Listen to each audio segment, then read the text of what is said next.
नमस्कार मित्रांनो, मी प्रतीक तुमचं सर्वांचं स्वागत करतो आपल्या यूट्यूब चॅनल प्रतीक ग्राफिक्सवर। तर मित्रांनो, आज आपण श्री गणेश जन्मोत्सव निमित्त बॅनर तयार केला आहे। ते बॅनर कशा प्रकारे तयार करायचं तेच आपण आजच्या व्हिडिओमध्ये तुम्हाला शिकवणार आहे। त्यासाठी व्हिडिओ जरा स्किप न करता बघायचा आहे। व्हिडिओ आजचा खूप इंटरेस्टिंग झाला आहे, त्यामुळे व्हिडिओला सर्वांनी लाईक करा। चॅनलवर नवीन असाल तर आपल्या चॅनलला सबस्क्राईब करा, कारण आपण अशाच प्रकारचे बॅनर व व्हिडिओ एडिटिंगवर ट्युटोरियल आणत असतो। चला तर मित्रांनो, जरा वेळ वाया न घालवता सुरुवात करूया आपण आपल्या आजच्या व्हिडिओला। तर सर्वात अगोदर तुम्हाला आपल्या डिस्क्रिप्शन बॉक्समधलं मटेरियल डाउनलोड करून घ्यायचं आहे। त्यानंतर ZArcher ॲप्लिकेशनला ओपन करायचं आहे। या ॲप्लिकेशनचा पूर्ण इंटरफेस आपला फाईल मॅनेजर सारखा असतो, त्यामुळे तुम्हाला हे यूज करण्यासाठी इझी जाईल। तर त्यामध्ये तुम्हाला आपल्या डाउनलोड फोल्डरला ओपन करून घ्यायचं आहे। त्यानंतर तिथे श्री गणेश जन्मोत्सव नावाची एक झिप फाईल तुम्हाला मिळेल। त्या झिप फाईलवरती क्लिक करायचं आहे, एक्स्ट्रॅक्ट हेअर ऑप्शनवरती क्लिक करायचं आहे। यामध्ये जर असा प्रकारचा इंटरफेस शक्यतो तुमच्या फोनमध्ये येणार नाही, आला तर इथे रिप्लेस ऑप्शनवरती क्लिक करायचं आहे। त्यानंतर इथे पासवर्ड मागेल, तर पासवर्ड आपल्या व्हिडिओमध्ये समोर तुम्हाला दिलेला आहे। त्यासाठी व्हिडिओ जरा स्किप न करता बघायचा आहे। पासवर्ड व्हिडिओमध्ये कुठेही तुम्हाला मिळून जाईल।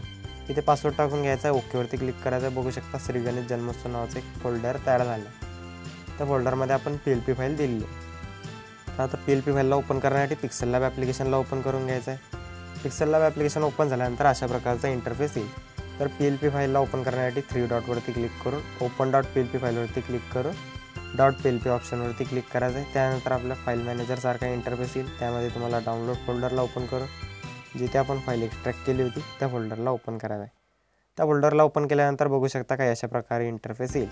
त्या फाईलवरती क्लिक करून ओपन ॲड ऑप्शनवरती क्लिक करायचं आहे। बघू शकता अशा प्रकारे आपली इथे PLP फाईल ओपन झालेली आहे। यामध्ये तुम्ही लेअरवरती क्लिक करून काही पण एडिट करू शकता, पण शक्यतो यामध्ये काही पण एडिट करायची गरज नाही। तुम्हाला इथे शुभेच्छुकमध्ये तुमचं नाव टाकायचं असेल तर शुभेच्छुकच्या लेअरवरती क्लिक करून इथे ए ऑप्शनवरती क्लिक करून एडिट ऑप्शनवरती तुम्ही तुमचं नाव इथे समोर टाकू शकता। काही अशा प्रकारे मी मराठी कीबोर्ड वापरेल। ओके, तर त्यानंतर ओकेवरती क्लिक करायचं आहे। बघू शकता खाली अशा प्रकारे नाव चेंज झालेलं आहे। तर इथे तुम्हाला फोटो जर लावायचा असेल तर या मधल्या ऑप्शनवरती येऊन इम्पोर्ट ऑप्शनवरती क्लिक करायचं आहे। इथून तुम्ही तुमचा कोणता पण एक बॅकग्राऊंड म्हणजे त्याला फोटो रिमूव्ह असलेला बॅकग्राऊंडचा एक फोटो घ्यायचा आहे।